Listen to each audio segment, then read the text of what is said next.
and feed rollers, first you need to remove the rollers.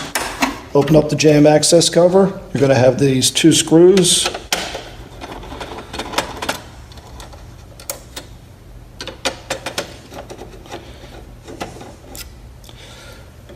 Come off to the side, lift this up, and it'll come out. And one thing to remember is you have a little hole here that this tongue goes into.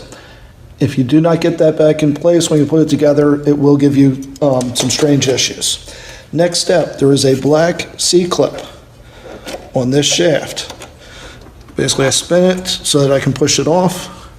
You can see it there. Set that aside. And you can push the bushing on this side in, then the whole assembly slides slightly towards you and lifts out. Set that aside. Now we have 2 screws front and back here.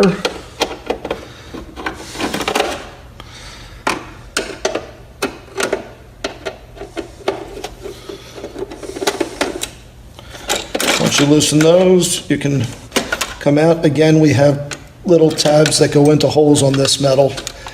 And at this point, I usually remove these screws just so I don't lose them. Magnetic head on your screwdriver, which I usually have, would help with this. Now for the separator roller, again, 2 screws. And on this one, I want you to note, you can leave them in place if they stay like that, but I want to point out, the screws are different. These are self-tapping screws. Set this aside. Remove that whole assembly.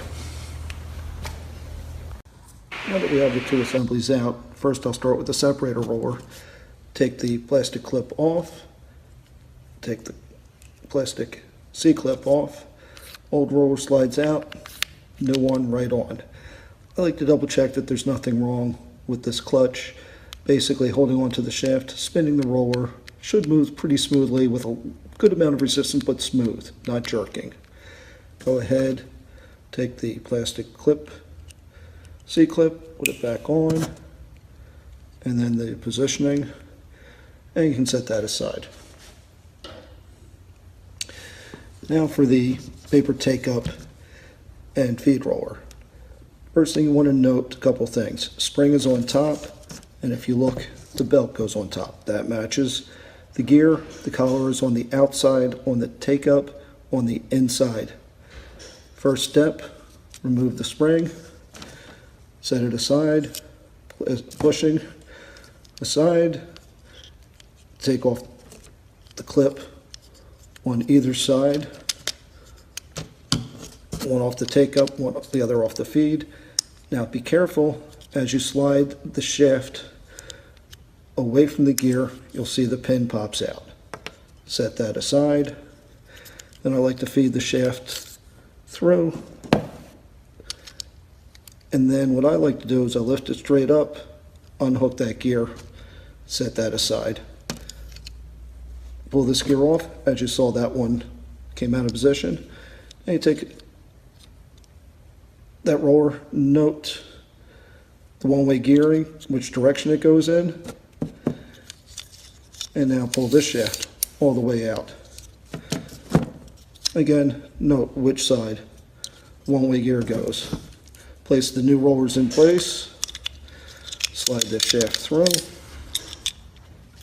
spin it around. Actually, the easiest way to do this is to place the pin through the shaft,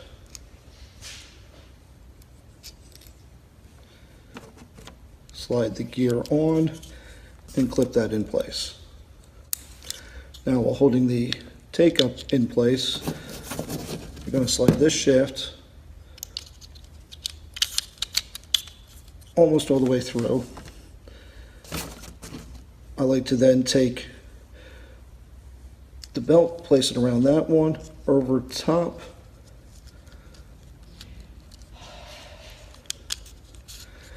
and this shaft is going to go slightly through, and that's to make way for the pin.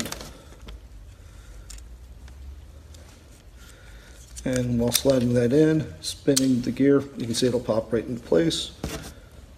Place this clip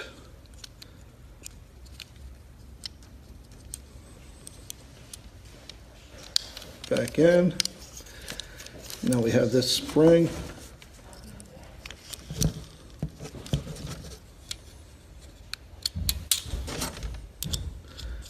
And the bushing in place.